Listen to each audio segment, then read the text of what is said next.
There's a number of challenges when you're live streaming. In fact, Chris and I have talked about live streaming this podcast for a couple weeks now.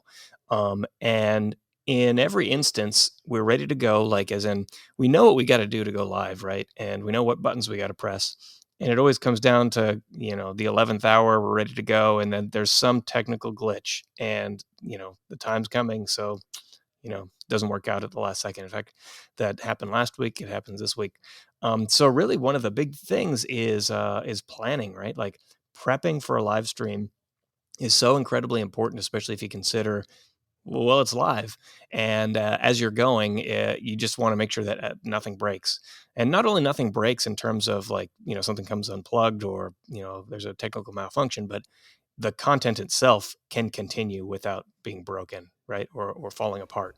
Yeah, exactly. And we started out as far as live streaming before live streaming was really even a term. We were just broadcasting from a home studio or from the Videomaker studio. Um, did you guys did one with Freddie Wong? Was that live or that was live to tape, wasn't it? No, that was live. And we were using what were we using? We were using Livestream. The service was called Livestream at the time Live stream. before Vimeo bought it. We used Livestream for a while, and we would just share the Livestream link with our social media followers and our email subscribers like the day beforehand. And we said, go to this link tomorrow at this time, and we will be there live. Really We're kind of a different talking. experience. We're talking. This is 7 years ago or 6 years ago, definitely quite a ways from now. And that was how we conducted our webinars. So we did live webinars and we were able to do switching there. And that's also, we still do those. But the live start, really the real live push came when Facebook brought it in. And so it's, we first started doing it with just a phone because that was really the only way you could do it. And I think that's going to be the way a lot of people go live. I mean, I'd still say like 75% of people are probably just going to go, either from their webcam or from their phone to go live, whatever they're doing. And I think that's going to work out really great. And I think the example, though, here is my audio compared to Mike's. So you can use one camera, but if you have a dedicated microphone for it, you're going to have better audio. Now, unfortunately for me, I actually have a peripheral that brings in XLR into my computer, but I'm a PC user typically, and it's not compatible with the Mac. So we'll have to get something else different for the next time. But the big thing about shooting with one camera, I mean, it being in a smartphone or a computer, is getting the shot right. So like I have my computer up on some boxes to get the eye line better. I actually taped a Lego guy on the top so I can look at the screen. These are all really helpful things to connect with whoever you're talking to. You'll probably see my eyes wander throughout the time because I actually have quite a bit of distance to look up to it.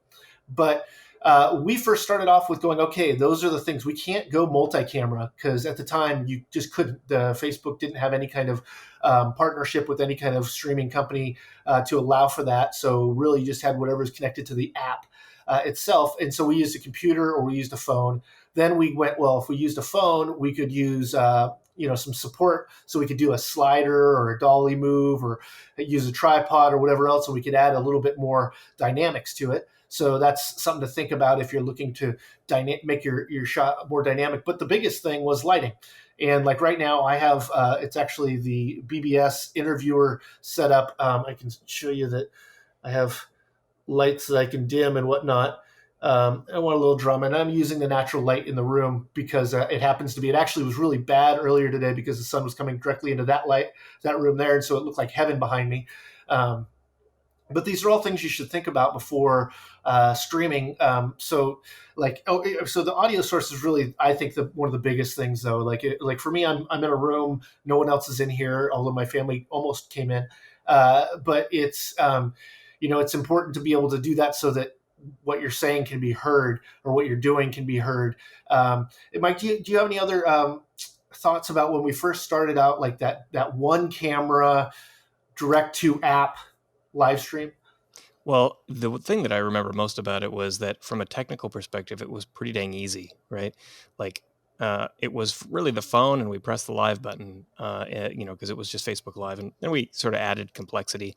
And what I do recall also is every time you want to do something more polished, the complexity obviously climbs, and there's more things to try to organize.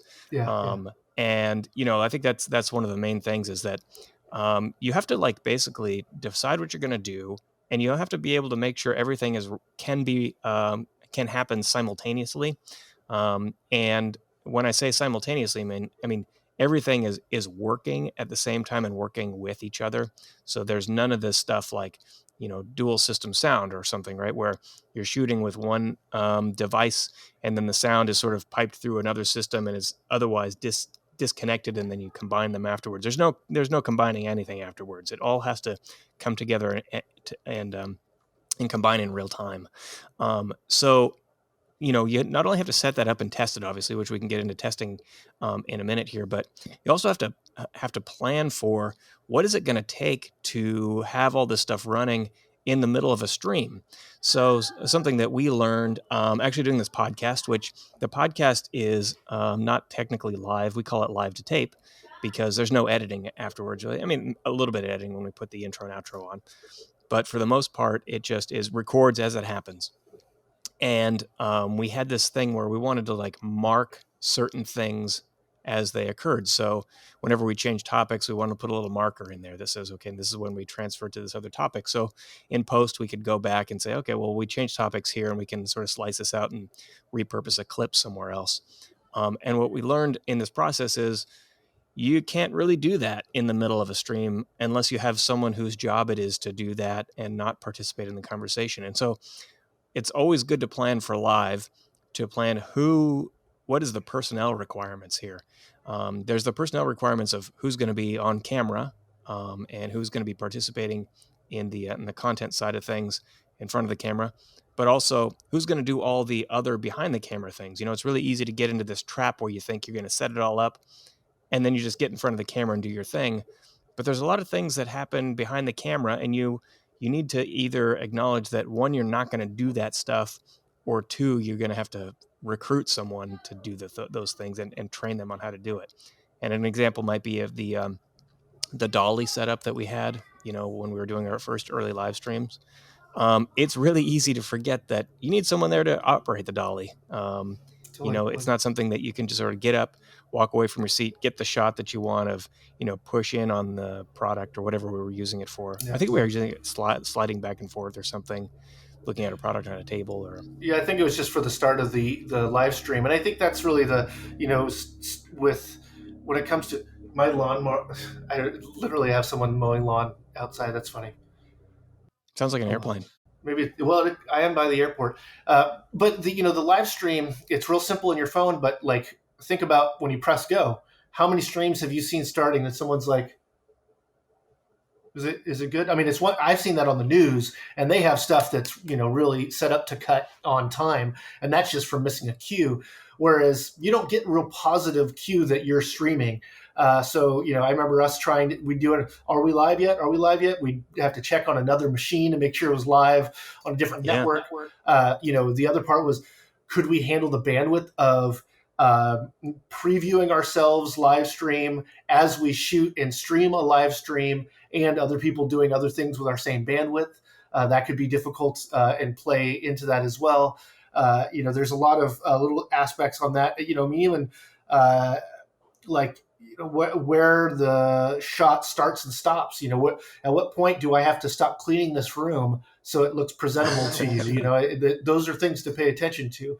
And on top of the technical side of it, which I find I can do a little bit of balancing of like, I can answer a question, or I could, do that kind of thing. But when I was doing like a webinar, it was much more difficult to teach, shift my mind to answering questions, and have to do all that at the same time. And that was because I'm also presenting and trying to be up front. But those are all things that you don't necessarily think about when you're doing that. And that's more so on the presentation side. If we're talking about just for communication means, I mean, I didn't have to do a whole lot here, right? I didn't need to have. I did anyway, just because I wanted to make it look as good as I could with the tools that I have. But as soon as we bring in I want to share a screen, or I want to bring in a second camera, that's when the complexity just goes out the window. I mean, really, the ceiling goes out too, right? So, before it was like you could only do up to this thing with the one phone. You get movement. You hope maybe you can get an IO device to make it so the audio sounds better on your phone or on the computer. We got lenses, so like different lenses that you could put on top of the lens. I actually thought about that here, is maybe I could be a little more telephoto on this, so I could try to put a lens over the top of a lens to look at more, stylish. If I wanted to look that way, like if I wanted to look like I had shallowed up the field, that'd be really awesome. But I'd have to obviously use probably an interchangeable lens camera for that. So as soon as you start doing that, it gets a lot more complex. And as we came into with our podcast, is we wanted to not only have the three of us be able to talk at the same time, but have us video at the same time with the audio from the video all syncing together and then going live. And when we go live to tape, we could in essence go, instead of live to tape, goes just live to Facebook. But we were talking about how do we do this stream even, and I was like, well, I need to get maybe OBS, and so share my screen at the same time as it's streaming.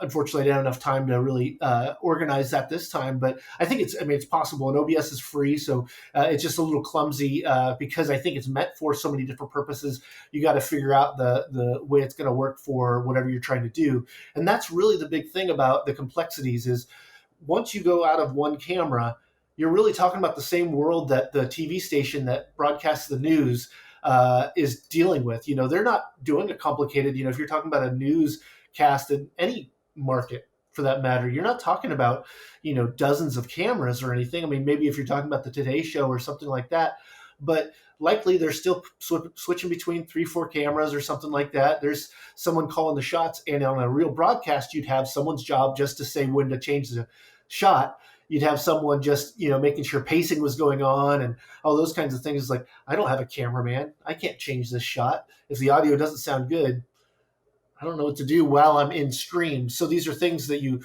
should try out. Like I was doing this earlier and trying to figure out how I was going to record the screen and do it all at the same time. And my audio would get captured on that recording, but Mike's wouldn't. And for whatever reason, I couldn't get my desktop to actually. I'm having people Slack me, and I'm getting them little messages up while we're recording. So sorry, people, if you're hearing that.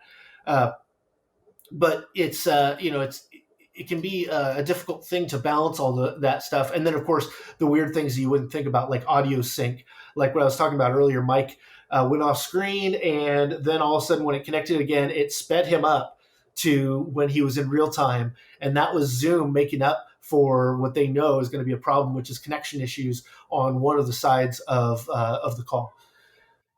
Yeah, I feel like one of the big things that I never thought about and ends up being a problem quite a bit is the simple stuff like, you set up a shot, it looks good, and then you actually start, doing your live stream, and there's just a shift in what happens in front of the camera, and now the shot doesn't look good anymore. So And no one knows until you're done. exactly, exactly. So, like, let's take this shot that I have here now. Now, I'm lucky that I have this is just a laptop screen. I can adjust this camera with my hand, but usually our cameras are like 6 feet away. And so you might set up a shot and it looks like this, and then partway through, without thinking about it, I'm just sort of adjusting my seat, my position, and I'm like this, and it's like, how do I know that my head is now getting cut off, and who is going to fix that? And in the middle of a stream, I might, fortunately, in our case, we do have preview monitors where we can see that kind of stuff, and I could make an adjustment. Or if the camera needed to be adjusted, like now getting back to this position is uncomfortable and I can't hold it for long, am I going to stand up in the middle of the stream and go there and adjust it? Probably not. So there's like all these kind of little things that happen that need to be tweaked in the middle of the stream. And I mean, maybe that's just like one of the planning tips is always have someone who's not in front of the camera to make those kind of adjustments for you. But maybe Yeah, we can segue to just like doing a test essentially, right? Yeah, well, I just wanted to state on one thing. We made a production choice to do like the dual screens here. Now, this makes sense for a Skype call or like a newscast or something like that, but we do like the quad screen or the 3 screen, and that's because we don't want to edit this afterwards. We don't want to have to choose which camera. We're trying to do it in real time, and that's live in general. So unless you have someone to do that, that might be a something to choose. but that's the reason why we can't leave our seats. Because if we could cut between Mike and I, we could plan, we're going to cut to Chris so Mike could go adjust his camera, and then we're going to cut back to him, and no one would ever know that you got up. But because we are both on the same screen, you're going to know it. And luckily, I think we do a lot of behind the scenes, you get to know how we make all this stuff. We're not pulling any punches or trying to hold any secrets back. But I just leaning back in my seat, all of a sudden I look small versus, leaning in. And normally we don't do as wide of a shot. It's definitely a more telephoto shot. So the more you move around, it's not as noticeable to the frame.